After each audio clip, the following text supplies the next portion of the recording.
The official first press conferences of Michael LaFleur as head coach, Nathaniel Hackett as offensive coordinator, and Nick Rallis as defensive coordinator for the Arizona Cardinals has commenced. There's so much more information that we can take from it than expected. Let's discuss.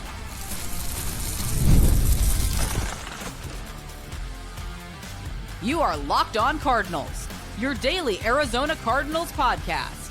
Part of the Locked On Podcast Network, your team every day. Alex Clancy here. Thanks for making Locked On Cardinals your first listen, part of the Locked On Podcast Network, now the #1 sports podcast platform. The coaches speak. It's time.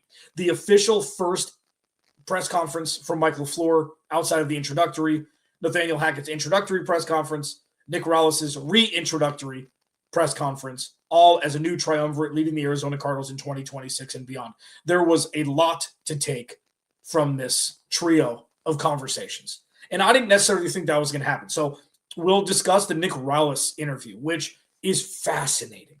There are some nuggets to take away. There was some insight from him that was refreshing. It takes cojones to go up in front of the media after what happened last year, being retained, and discuss the way that he did in such a candid nature. We'll discuss it. Nathaniel Hackett. He's a pro. You can tell. And it's awesome. Second segment. Michael LaFleur. Okay. Obviously starts and ends with the head coach. He's ushering in a new offense. He's ushering in a new regime in the same division of which he's coached 2 of the other 3 teams in some form or fashion. He came in relaxed. He came in confident. He may be a little quirky. He's like the cool guy version of quirky. He's the football nerd version of quirky. But he's quirky. And he said some very fascinating things. First of all, the most important was how he feels about his coordinators. Most important. Not how he projects after a 40-3 loss, not after a 7-game losing streak where he defends his guys, not like that. This is putting the cart before the horse, before anything happens. He said it was Nathaniel Hackett and nobody else. He was going to be his OC. Great. Nick Rallis, he's a stud. He saw him a bunch over the last couple seasons. His best is still ahead of him. Nick Rallis was still under contract. Okay, I think they gave him an extension last year. It was kind of sneaky. It's a weird, there wasn't, surprise, there wasn't a lot of media coverage about it because the Cardinals didn't tell anybody. That, to me, is an evolution and graduation from the last regime. Sure. First-time head coach choosing his coordinators. Not the same. First-time head coach choosing a coordinator who's been in the league for 10-plus years at that role or roles, surrounding that. And a dude who's been in the building the last 3 years. Different. And the differentiator between the two can make all the difference. You can question the hirings of both coordinators. Sure. There are definitely some things where it's like, why does that guy deserve a job? Why does that guy deserve to be retained? Sure. Of course. Those conversations. But overwhelmingly, Michael LaFleur glowed about both of them. He felt comfortable. It wasn't political. It wasn't Michael Bidwell holding the strings like a puppeteer, like he's known to do with coaches yet. It was a comfortable environment.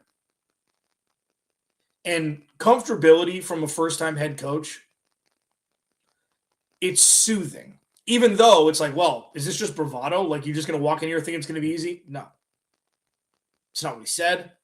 It's not what he thought. It's not what he felt. But exuding confidence in that way can have a calming effect. Mike LaFleur, I didn't think the Cardinals should have hired. Okay? That's obvious.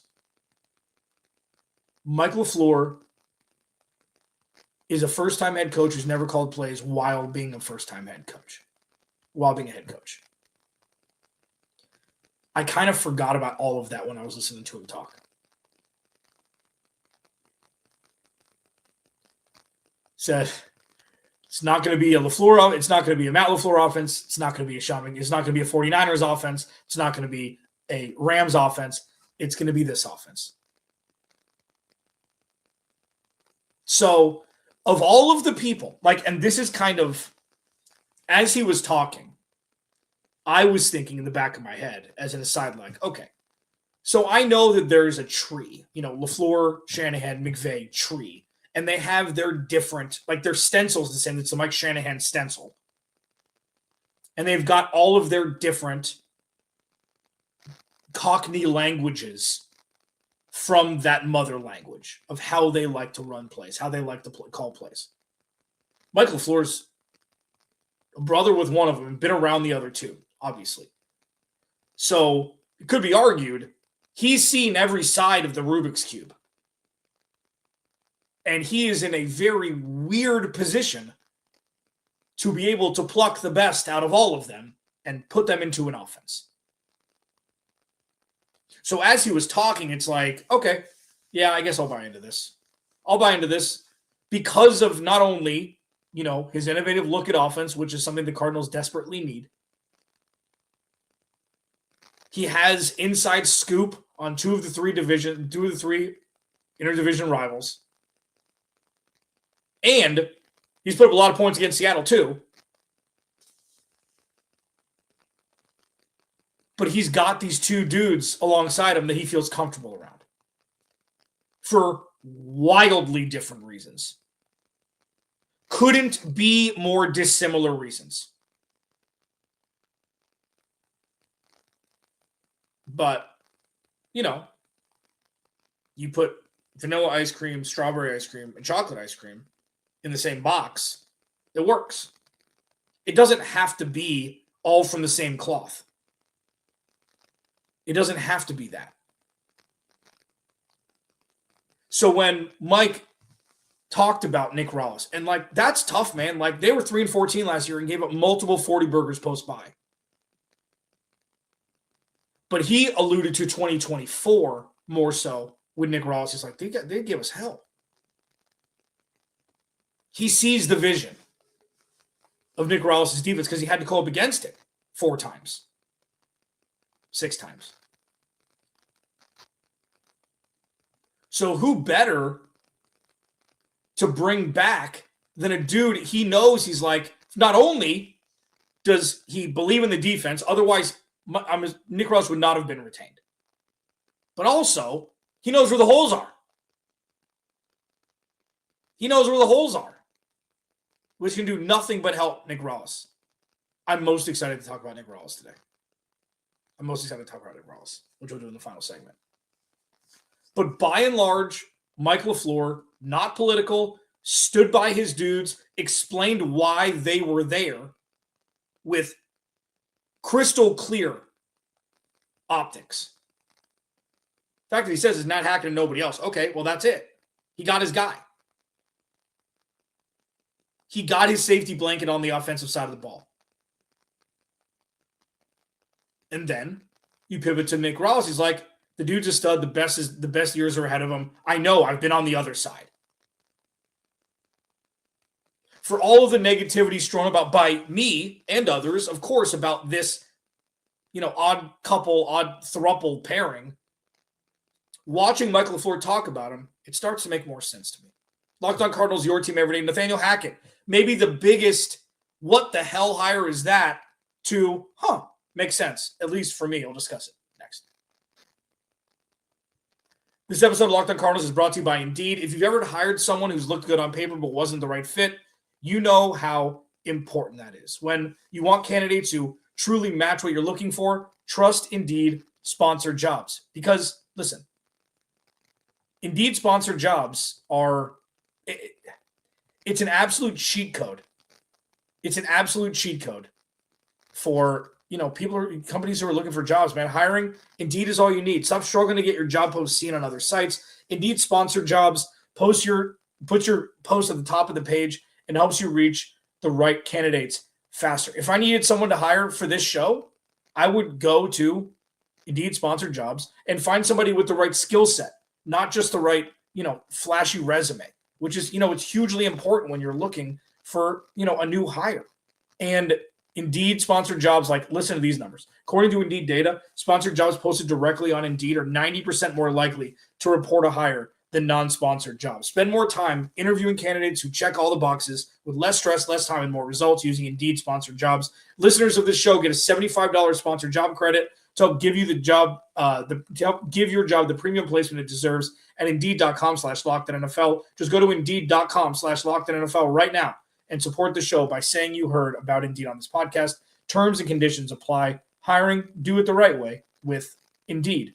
Today's episode of Locked On Cardinals is also brought to you by TurboTax. Tax season doesn't have to take over your life. And this year, TurboTax is making it easier than ever to hand things off and move on with your day. With TurboTax Full Service, you can have your taxes done for you by a trusted local expert, start to finish, without the stress or guesswork. And instead of spending hours trying to figure out forms, you can meet with a local TurboTax expert in person or connect online, and they handle everything from W-2s to self-employed forms and work to get you every single deduction. You can upload your document, go about your day, and get updates right in the TurboTax app, which makes it a huge time saver and gives real peace of mind knowing an expert is handling it. So for a limited time, you can have your taxes done by a local TurboTax expert for just $150 all in if a TurboTax expert didn't file your tax last year. Just file by February 28th.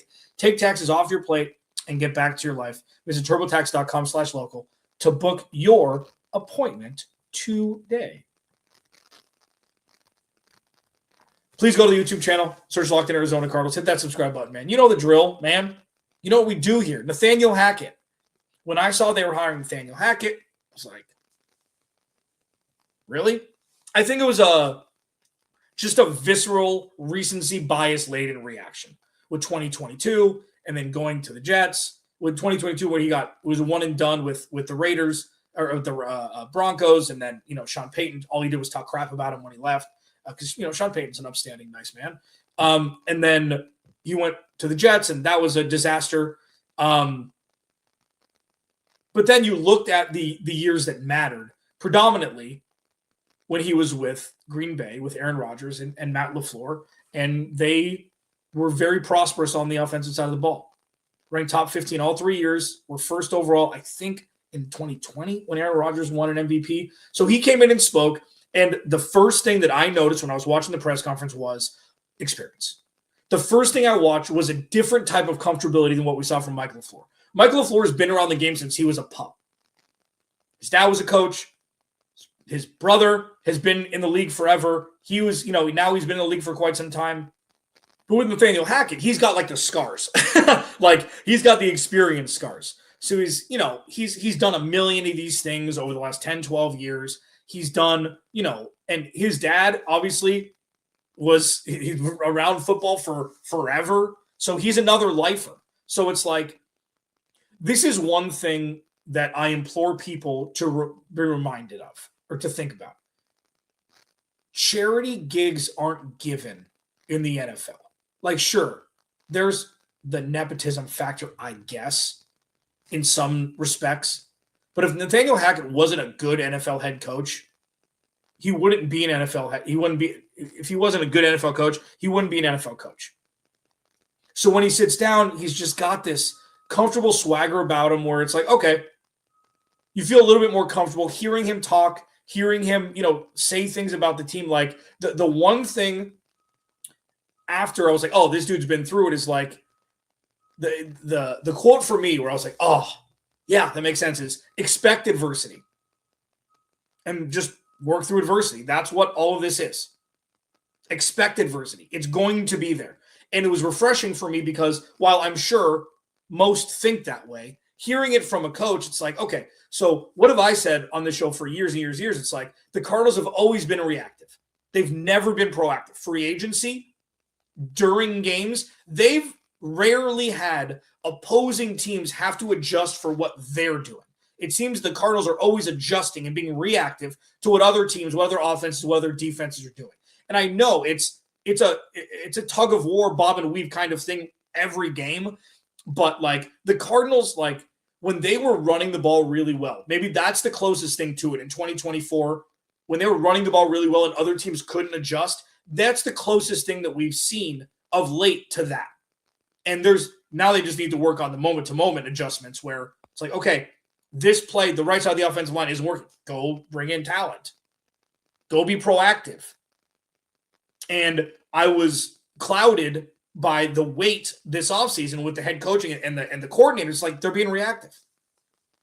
It's a combination of them not being able to get the dudes they want because those guys are taking more high-profile jobs.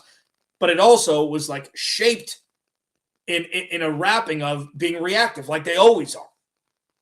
So when Nathaniel Hackett said, expect the adversity, it's like, ding. Be proactive amid adversity. That's what it needs to be. That's how you win football games. And that sounds abstract, but it's not. It's like you are 0 for 7 on third down in the first half. Okay. Figure out how to be proactive to change the play call, not only so you don't have to get the third down, but if you do, you've got your gotta-have-it plays where you can execute and you can move the sticks. It's not just a yearly thing or going into the bye week, let's make these huge adjustments, or at halftime, you have to wait till halftime to make adjustments. Expecting adversity. The Cardinals get a bunch of it this year. So when he framed it that way, it hit home. When he was asked about him not calling the plays, I'm paraphrasing here, but he said something to the effect of, this is one offense. Everybody's going to know how to run it. It's going to be one play call, and everybody's going to know their job, which is a great look at a guy who's not going to be calling plays. He's not going to be like, he's not going to be, so far down the totem pole where he's going to be like Sean McVay's get off the field guy. He's going to be an integral part of the offense. He knows this offense, and he knows the Matt LaFleur version of this offense. He's been around this offense, and he's going to be such a massive part for the growth of Michael LaFleur that even if he's not calling plays, he's going to be so important to the growth of this team. He's going to be so important. So, I can't believe Nathaniel Hackett got hired. I was right there. And then I thought for 10 minutes. I'm like, why does this make sense? Let's try to figure out a way that this makes sense. This isn't Mike McCoy coming over to be the offensive coordinator for, in 2018. It's not that. It's just the Steve Wilkes and Mike McCoy thing was much more of an arranged marriage. I know they had some ties, but it's just like Mike McCoy's a relic, and now welcome back to the NFL, Mike McCoy. I'm drinking the Kool-Aid a little bit. I'm not saying, this is going to work. They're going to win 10 games. Playoffs. I'm saying I'm starting to see the vision a little bit more. I'm starting to understand what the game plan is. For years, I would be very harsh on Michael Bidwell and Steve Keim for not having a plan. Nobody knows what the plan is. There's no blueprint. At least if they had a blueprint and it failed, at least you'd give them credit for having a plan and a blueprint. I see the blueprint here. I see the plan. Even with Jonathan Gannon and Nick Rallis and Drew Petzing, I didn't see the plan. I saw Jonathan Gannon off the heels of, being in the Super Bowl. Drew Petzing was good at running the ball in Cleveland. He was a Kevin Stefanski guy. Like, okay, kind of. I didn't know who Nick Rallis was. Linebacker coach. Oh, they had a bunch of sacks. Hassan Reddick was good. Brandon Graham was good. They had dudes over there. That's good. But I don't really see it. I see the vision here and why these three guys have been piecemealed together. And it is piecemealed. Why they've been put together. I see it. Doesn't mean it's going to work. But I'm starting to understand the genesis behind Nathaniel Hackett and Nick Rallis. I'm starting to get it. And for me, completely selfishly, it's a breath of fresh air. Maybe it took me too long to get it. Maybe I'm slow on the uptake. But after watching Mike LaFleur and Nathaniel Hackett speak, it's like, okay, the simpatico's there already. It's already trusted. And that is a very redeeming quality going into a hurricane that will be this offseason camp. and week 1 all the way through 2026. Locked On Cardinals, your team every day. Nick Rallis, dude, super impressed. I know me being impressed is not a big deal, but I was impressed. I'll discuss why next. This episode of Locked On Cardinals is brought to you by FanDuel. The Winter Games are officially here, and if you're anything like us, you're locking in for events you only get to see on the biggest stage every 4 years, and that's why following the Winter Games on FanDuel just makes sense. From medal counts to individual events to finding your angle on the sports you care most about, FanDuel gives you more ways to stay connected on the action. The drama of curling matches that start slow and somehow get intense fast, speed skating races decided by inches, hockey games. Dude, hockey's gone bonkers. The hockey matches are insane. It's like playoff hockey. Obviously, it's playoff hockey at the biggest stage. They feel different right from the opening faceoff. Even niche events become must-watch when you're fully locked into the competition, and FanDuel keeps the entire Olympic experience engaging from start to finish. The Winter Games are on, and there's no better way to follow than with FanDuel. FanDuel, play your game. So the new trio of coaches spoke this morning to the press: Michael LaFleur, Nathaniel Hackett, Nick Rallis. Nick Rallis, he had the toughest conversation. Not because the questions were poignant, not because everybody's like, well, why are you here still? No. The reflection on his first press conference, 2023, to now, he's aged 40 years. I'm just not giving him a pass like, hey, oh, poor baby. You've got a job after going 3-14 last year and the defense being atrocious at times. Like, no, that's not what I'm saying. But he sat up there. He talked. They asked him about his, emotional roller coaster over the last few months. It's like, I don't really talk about my emotions a lot. It's just about, reflection and, he's grateful that they brought him back. A couple other quick things, and then I'll kind of break down the entire thing. He said he's fortunate for the opportunity. He loves the players. He said, I think, and that's obvious. He goes, because I love the players.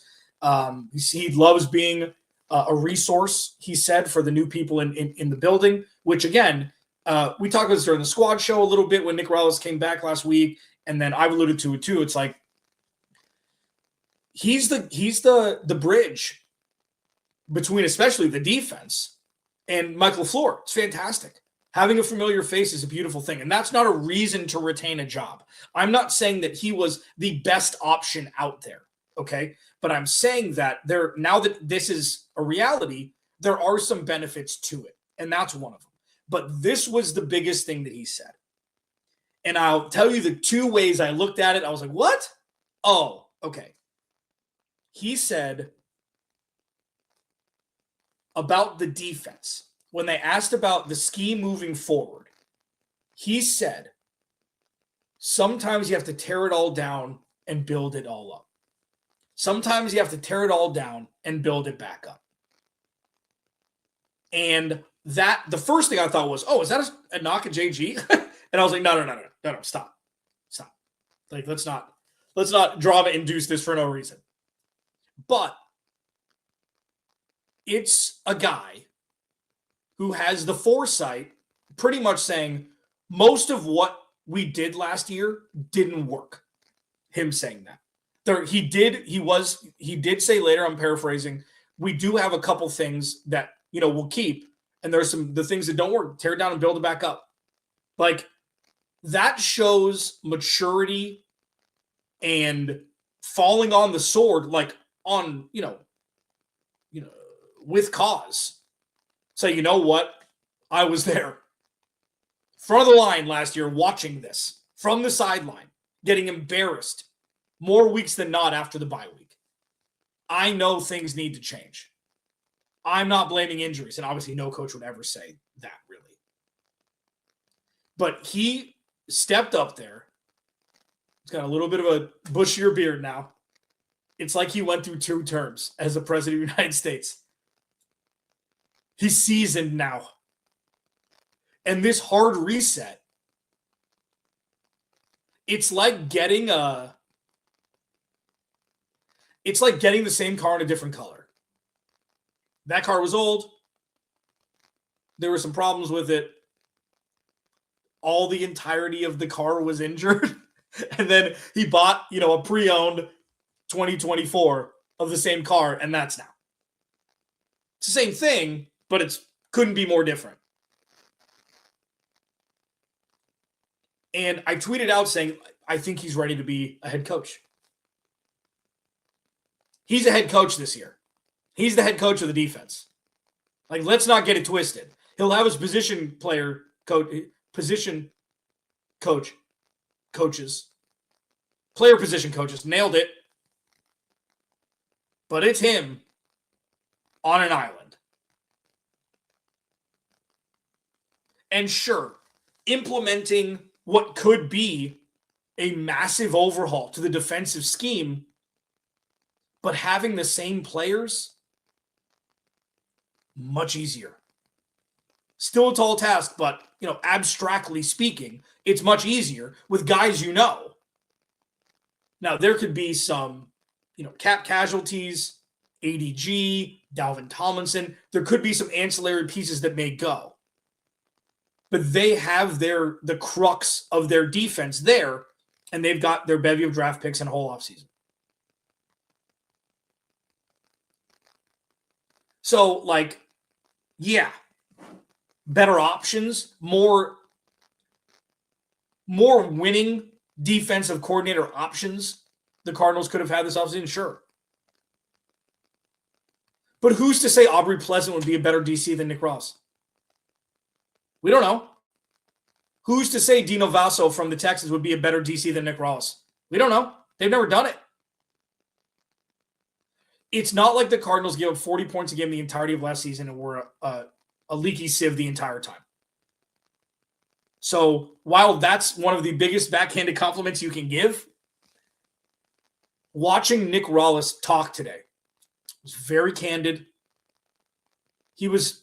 But he wasn't sheepish, I'm embarrassed that I'm here. I probably should have been fired. Why am I still here? Wasn't that? Michael LaFleur believes in him. The players love him. He loves the players. He's going to be a great, gap stopper between the defensive side, the defensive players especially, and Michael LaFleur and Nathaniel Hackett.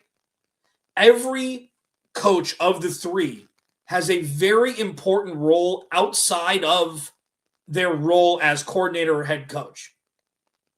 Nick Rallis, to be that gap, to be a head coach on defense, which is outside of the role of being a defensive coordinator. Nathaniel Hackett, to be the safety blanket for Michael LaFleur, to be able to add texture and depth to an offense with his decade plus of experience. And Michael LaFleur to usher in a new innovative offense that this Cardinals wildly talented skill position group, and even when you add the running backs too, desperately need. You package all that together, and it's going to be daunting in 2026. But the hope here is different than the hope in 2023. The hope this time is to grow from the multiple levels up that 2025 left, than to pick up all the pieces that were left in the rubble after the 2022 season that Jonathan Gannon had to take over with Nick Rallis and Drew Petzing. It's different. Alex Clancy, Locked On Cardinals. Remember, without you, there is no me. I'll talk to you tomorrow.